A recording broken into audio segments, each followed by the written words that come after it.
Ever catch yourself watching a movie and think, wait, that just looks wrong? Like something about the special effects is just off. You know, like that whole movie, Cats? Oh man, don't get me started on cats. But seriously, get ready to have your mind blown because today we're taking a deep dive into the wild world of virtual production. We're talking about the surprising science behind making things look crazy real on screen. And you've got some seriously cool source material to work with too, right? A talk from some RIT experts. I've heard good things. You heard right.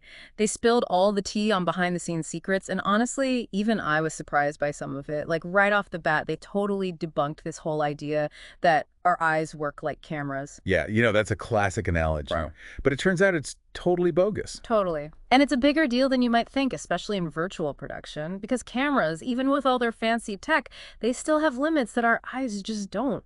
Exactly. Think about it. Cameras have to simplify the world into pixels, right? It's called sampling. Yeah. And that's where things get a little messy, especially with those giant LED walls they're using these days. Oh, yeah, those things are insane. And the RIT folks, they actually showed a picture, just a normal iPhone shot of an LED wall. At first glance, totally normal, but zoom in, and bam, wavy lines everywhere. They called it a Moore pattern, which is a classic sampling artifact, right? Right. Our eyes blend everything together seamlessly, but camera sensors, they're laid out on a grid. And when the resolution of that grid clashes with the resolution of whatever's on the LED wall, boom, more patterns. It's like when you try to take a picture of your computer screen and you get those weird wavy lines. Same idea. Totally. But it's not just a still image thing either. Think about old films, like way back in the day, the wagon wheel effect, where the wheels look like they're spinning backward. Oh, yeah. Classic example. Sampling strikes again. It all comes down to how cameras capture motion. They don't see it continuously like we do. It's more like a series of still frames. And depending on how fast that wheel's spinning and when those frames get captured. Our brains basically try to fill in the blanks and get it totally wrong. Exactly. Our brains just can't help themselves. And this whole syncing thing, it's a huge deal in virtual production. Think about it. You've got the camera, the LED wall, the computer graphics, all happening in real time. If any of those are off by even a tiny bit. You end up with a Minotaur instead of a spaceship. Wait, what? A Minotaur? Yeah. That was one of their examples. Hilarious, right? Turns out back in the analog video editing days, keeping everything synced up was a total nightmare. Oh, yeah. Genlock. Remember those days, having to make sure all your cameras are on the same page using an actual cable. Crazy. Thank goodness for digital, am I right? For real. But the RIT people really stress that synchronization is still crucial, especially in virtual production. You're talking about such a complex systems. Cameras, computers, LED walls, motion capture. It's like a whole orchestra. Yeah, And one wrong note and the whole thing falls apart. exactly. And speaking of things falling apart, this is where things get really interesting because the experts also had some amazing insights about why AI isn't quite ready to replace cinematographers. Like knowing how to get that super cinematic look. Oh, yeah. They talked about depth of field, the blurry background thing. Turns out that's way harder to do digitally than you might think. Oh, for sure. Even AI struggles with it. And there's a real art to knowing how to use depth of field and motion blur to get that perfect emotional impact. So it's not just about cranking the blur up to 11. Not even close. In fact, they showed a scene, this mountain shot, and the background blur was all wrong because the virtual camera settings didn't match the actual mountains. They called it a prime example of the uncanny valley, where something should look real, but it just doesn't. Totally. Yeah. Our brains are wired to spot those little inconsistencies. It's crazy how good we are at that. It really is.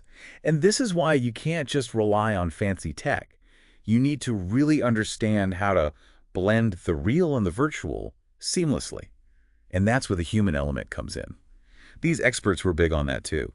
It's not just about what's possible technically. It's about making artistic choices that actually connect with people. And sometimes that means working with, let's just say, big personalities. Oh, tell me about it. They had some pretty hilarious stories about animators. Apparently they love to push the boundaries, come up with these crazy camera moves that would be impossible to do in real life. Well, yeah. Imagine having an entire 3D world at your fingertips. Of course you're going to try crazy stuff. Right. They even talked about recreating this classic Pillsbury Doughboy commercial with AI, and the final result, technically amazing, but... There was just something missing, wasn't there? Exactly. It's like even the smartest tech can't fully replicate that spark of human creativity. 100%. Which actually reminds me of something else those experts mentioned, this whole idea of how technology shapes our visual language. Like, remember that bit about Max Paint? Oh, yeah. Uh, That was wild. Who knew a simple program like that could have such a huge impact on how we see images today? Right. And they compared it to the early days of computer graphics, We'd where the artificial look was like this cool new thing. totally, like in Max Headroom, they just went for it. Now it Yeah. just looks dated. It's true. And in a way, virtual production, it's kind of finding its feet, right? Figuring out its own style. Yeah, exactly. It's still evolving. And that means pushing boundaries and, yeah, sometimes making mistakes. Because that's how we learn. Exactly. You got to break a few eggs to make an omelet, right? That's one way to put it. So, speaking of breaking things, the experts shared another example that really surprised me, and it came from the world of dot sports broadcasting. Wait, what? Sports. Get out of I here. know, right? It's called Madden mode, and it's a real thing. Okay, you got to explain this one. Madden mode. What are we talking about here? All right, so basically, video games have started to influence how live sports are filmed, like for real. They even showed a clip from, I think it was a college football game. Okay, I'm intrigued. So the camera zooms in on the coach, right? But the background is like comically blurred. It looked exactly like a video game cutscene. No way. You're kidding. Nope.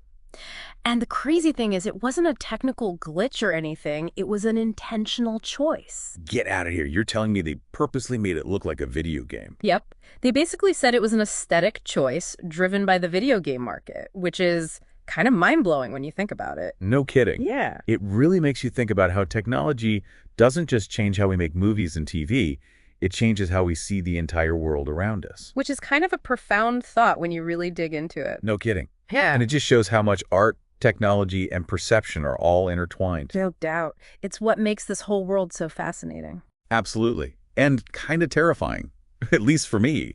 Like, what if I'm watching a movie and I can't stop analyzing every little detail now? Is that CGI? Is that the uncanny valley? What were they thinking with that blur? Yeah, that's the downside of knowledge, I guess.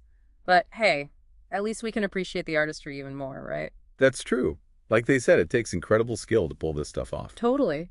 And speaking of artistry, these experts had some strong opinions about motion blur, or rather, the lack of it. Oh, you know I'm with them on this one. Yeah. That whole overly smooth soap opera look, the worst. Right. They called it disgusting. And honestly, I don't disagree. It's like watching a video game cutscene from the 90s. It's so distracted. It totally is. Like, our brains are literally designed to process motion blur.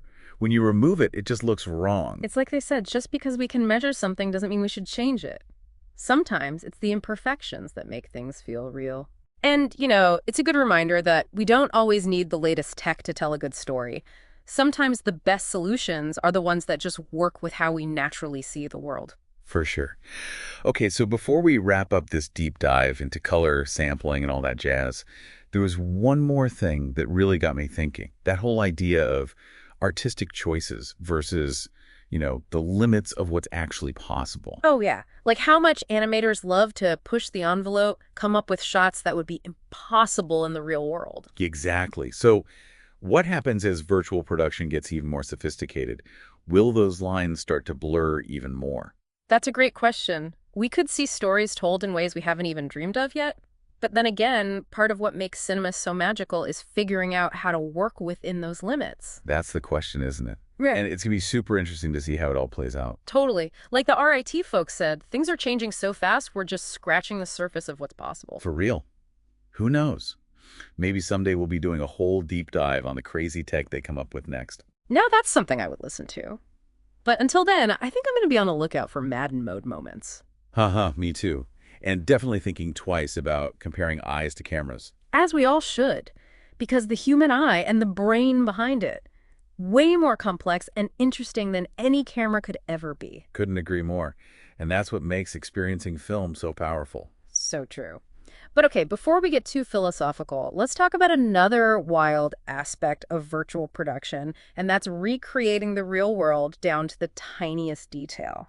It's wild when you think about it, trying to recreate reality in a virtual space. Totally. And the RIT experts, they had this great example. Remember that mountain scene they talked about? The one with the background blur that was Wow. all off? Oh, yeah, that was a good one.